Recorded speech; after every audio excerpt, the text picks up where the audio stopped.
Cowboy's 3 daughters were freezing in an abandoned mine. A lost widow built the fire and gained 4 hearts at once. The first thing I noticed about her was her hands. Not her face, not the horse she was leading, a sorrel mare that had thrown a shoe and was walking uneven on the left foreleg. I was standing at the gate to the lower pasture when she came up the track, and what I saw first were her hands on the reins. Knuckles red from cold, grip steady. She wasn't fighting the horse, wasn't babying it neither. Just steady. The way you hold something you've had to hold for a long time and you're not thinking about it anymore. That was November, the 9th, I think, or close to it. Snow had come early that year, by 3 weeks, according to my father, and he'd kept records going back to 1889, so I believed him. The high pasture was already under a foot of it, and the aspens had given up their leaves all at once the way they do when the cold comes sudden, leaving those white trunks standing like fence posts hammered into the hillside. I had 3 daughters, 12, 9, and 7, Ruthie, me, and the youngest, Clara, who we all called Button because she had been so small when she was born that my wife said she looked like a button lost off a coat. My wife, Helen, had been dead 2 years and 4 months by that November. Fever. Came on fast, went faster. I had not figured out yet how to be what those girls needed. I kept going the way you keep going, chores in the morning, supper at night, the work of a ranch that didn't stop because a man's heart did. But I was running on something thinner than fuel, and most days I knew it. The woman at the gate said her name was Della Marsh. She said her horse had pulled up lame about 2 miles back and she had walked it in rather than push it. She was heading to the Calder place, which was another 16 miles east, to see about work. She asked if I knew anyone who could look at the shoe. I said I could. She nodded, just nodded, didn't thank me in the fluttery way some people do like they're surprised you do a kindness. She had brown hair going gray at the temples, pinned back flat and practical, and dark eyes that looked at things straight on without performing anything. I put her age at 45, maybe a few years either way. I reset the shoe myself. She stood at the mare's head and kept her quiet. We didn't talk much. When I was done, she asked what she owed me, and I said nothing, and she said she didn't take things for nothing. I told her she could water the horse and be on her way before the light dropped. That was payment enough. She thought about that a moment, then nodded again. She got halfway up the track before I called after her. I'm not sure what made me do it. The sky had gone the color of pewter in the west, and there was a smell in the air. I've smelled it enough times to know it, like cold iron, like something locked down hard. Another 4 or 5 hours and that road east would be buried. I told her so. Told her she was welcome to bed down in the barn if she didn't want to push it in the dark with a horse that had just been shod. She turned in the saddle and looked back at me for a moment. Then she said, all right. She said it the way she'd said everything else. No performance. That was the first night. I gave her the barn. I gave her what my hands were capable of giving, which was a cleared stall with fresh straw and a wool blanket I kept out there for when I had to sit with a sick animal, and I brought a lantern and a pot of beans from the house. She thanked me, and I went inside. Ruthie asked who the woman was. I said a traveler passing through. Me said, was she pretty? I said, go eat your supper. Clara looked at the door for a while, then went back to her beans. The snow came that night, 3 inches by morning and still going. The road east was not passable. She stayed. I won't put a fine point on it. She didn't ask, and I didn't offer exactly. It was more that the situation made its own terms, and we were both practical people who could read a situation. The mare needed rest on that leg. The road was shut, and she was handy in ways that made themselves apparent almost immediately. By the second morning, I came in from the early feeding to find the kitchen warm and breakfast on the table, and Ruthie and me set to their schoolwork, and Clara sitting in the corner drawing pictures of horses with a piece of charcoal. Della had found the charcoal herself. I didn't know we had it. I asked if she'd slept, and she said enough. She asked if she could use the flour. I said, help yourself to what's here. She said, thank you, no performance. We fell into a rhythm the way you do when 2 people are both used to working. I did the outside work, the stock, the fences, the wood, and she did what needed doing inside without being asked and without needing to be told how the house worked. She figured out the house the way she'd figured out the mare, observed it, understood what it needed, did the thing. By the 3rd day, Ruthie had started following her around, which was not something Ruthie did with people. Ruthie was 12 and she was sharp, and she had her mother's way of deciding about a person in 10 seconds, and then behaving accordingly for the rest of her life. I watched that from a distance and felt something I couldn't name exactly. Not jealousy, not its opposite either, something more complicated than both. The snow stopped on the fourth day, but the road stayed shut. I didn't mind. I want to be honest about that because I am trying to tell this, right? I didn't mind. What I minded was the thing I hadn't said out loud to anyone since Helen died, which was that I was tired. Not the kind of tired that sleep fixes. The kind of tired that comes from trying to be four things at once and knowing every night that you were only enough for maybe two of them. Being a father to those three girls alone, that was the weight I carried, and I had not put it down in 2 years, and I was bowed under it in ways I didn't let myself examine.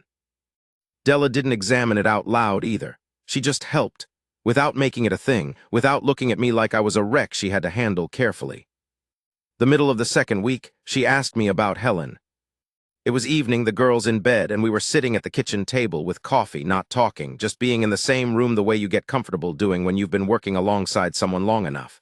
She asked me matter-of-factly, not kindly in that pitying way, just how long had she been gone. I told her. She nodded. She said she'd lost her own husband 3 winters back. Influenza. They'd had no children. She didn't say she understood what it was to lose someone. She just said it, left it there. I said I was sorry. She said thank you.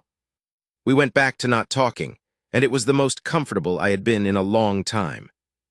The third week a thing happened that I have not been able to think about clean, and I am not going to try.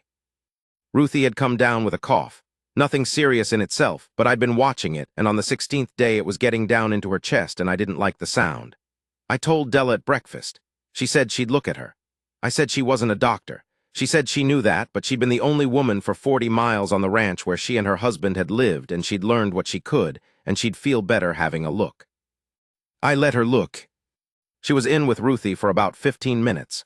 She came out and said she didn't think it was serious, but she wanted to make a tea from some things she'd seen growing near the creek before the snow, and had I any honey? I did. She made the tea. She took it in to Ruthie and sat with her, and I stood in the doorway for a moment watching, just watching, this woman sitting on the edge of my daughter's bed, my daughter who had been closed off and careful since her mother died, and Ruthie was talking. Not a lot, but talking. And Della was listening in that way she had where you could feel she was actually hearing you, not waiting for her turn. I went back to the kitchen. I stood at the window for a while looking at the white field. That's when I knew I was in trouble, in the best way a man can be in trouble. The road opened the following Monday. I know because I walked it to where it joined the Calder track and it was passable. Frozen hard on top, but passable. I came back and told her. She said she appreciated me letting her know. I said the Calder place was hiring, and it was a decent outfit, and the work would be steady through spring. She said yes, she'd heard that. We were standing in the barn. I was pretending to check the mare's leg, which was fine and had been fine for a week. I said, and I said it straight because I don't know another way, I said she was welcome to stay on. That there was work here, more than I could keep up with alone, and that I would pay her fair for it, and she'd have the room off the kitchen, which was better than a barn stall even if it wasn't much. I said the girls had taken to her. I didn't say what else I might have said. She was quiet for a moment. She had a particular way of being quiet where you could tell she was actually thinking, not just waiting for a polite moment to say what she'd already decided. Then she said, "What do you need most right now on this ranch?" The question caught me. I thought about it. I said the east fence line needed resetting before spring thaw, and the root cellar inventory needed doing, and I had 2 mares that were going to foal in February, and I'd need an extra set of hands for that. She said, and the girls. I said the girls needed someone who knew how to keep house and could sit with them when they were sick and help them with figures, which me was struggling with. She said, is that all they need? I knew what she was asking. I said no, not quite. She said I didn't think so either. She looked at me for a long moment, not like she was deciding about me, she'd done that already, I could tell, like she was giving me a fair chance to see what she'd decided. Then she said, I'll stay. 2 words, no performance.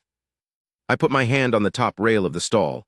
It was something to do with my hands. I said all right. I said I was glad. She nodded. She turned to check the mare's feet herself, as if we hadn't just changed the shape of both our lives, and I stood there for a moment feeling something I had forgotten I was capable of feeling. Like the weight was still there, but I wasn't carrying it alone anymore. Like there was a hand on the other end of it. 3 days after that, the thing with the mine. I should have seen it coming, and I didn't, and I have made my peace with that imperfectly. It was Ruthie's idea. She was 12, and she had been cooped up for 3 weeks, and she had talked me into it, and me had talked Clara into it. And the three of them had gone up the North Slope to the old Hendricks mine that had been played out since the 1870s and was boarded but not well. I had told them not to go up there. I had told them this more than once. They had found a way past the boards at the secondary shaft. They had gone in. The temperature inside was different from outside, which Clara told me later felt warmer at first, and so they'd gone further in than they meant to. And then the light they'd brought, a small tin lantern me had taken from the woodshed, ran out of oil. They were in the dark, underground in November. It was Della who noticed first, not me. I had been in the south pasture checking the drainage ditch and had come back to the barn and was cleaning tack when Della came out and said, "Where were the girls?" I said, "Inside," I thought. She said she'd called through the house twice and they weren't inside and their coats were gone and she'd found the woodshed lantern missing. I put down the bridle. I won't describe what the inside of my chest was doing. I'll say I knew right away where they'd gone because I knew Ruthie, and I knew the mine was the kind of thing that would pull her like a lodestone. Della was already in her coat. She said, "Do you know where they'd go?" I said I had an idea. She said, "Let's go then."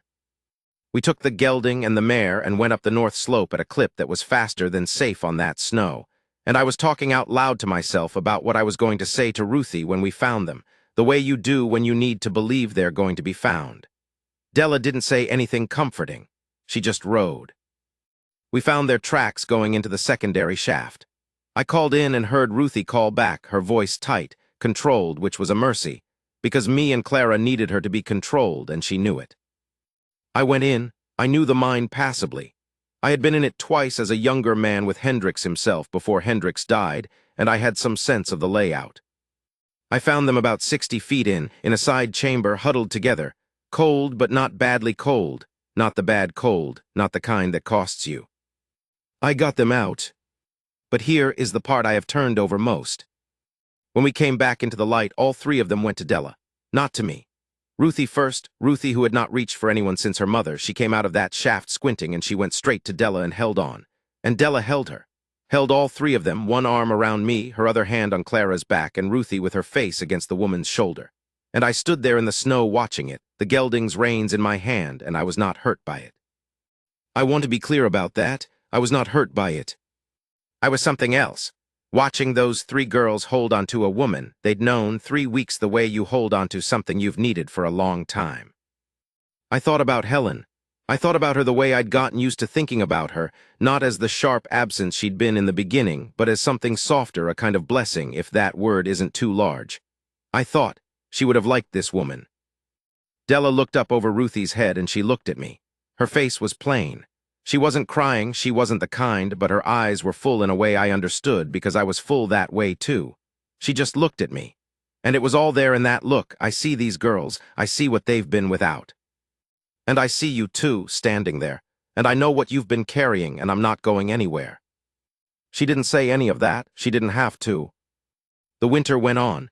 I'm not going to tell every piece of it because not every piece is mine to tell. What I'll say is that by February, when the first foal came and I was out in the barn at 3 in the morning and I turned and Della was there with a lantern, awake on her own account because she knew the mares were close, I did not feel surprise. I felt something quieter than that, something right. She set the lantern on the hook and knelt down in the straw. The foal was small, a filly roan-colored, and she was trying her legs for the first time in that unsteady way they have. Della put her hand flat on the filly's side and steadied her. She did it like she did everything, no flourish, just the thing.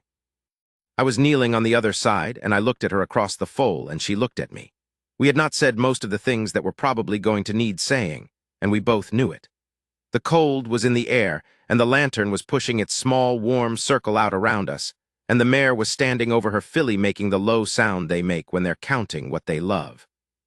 Della said, not looking away, "You going to say it sometime, or are we going to go on pretending you don't want to?"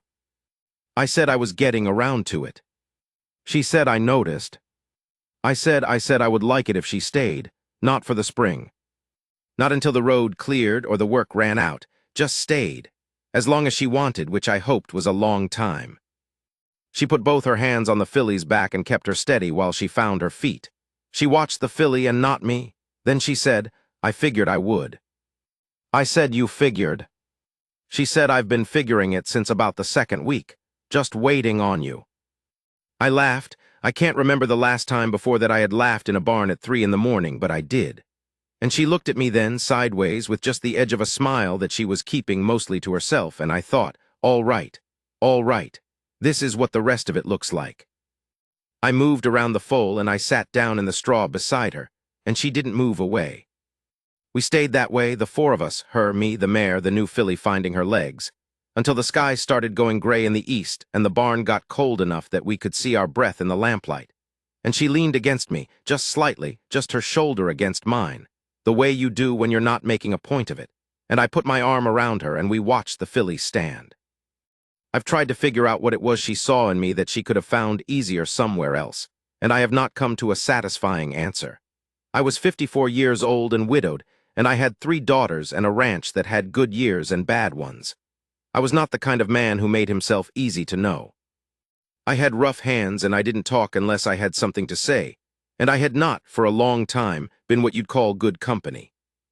Ruthie asked her once directly.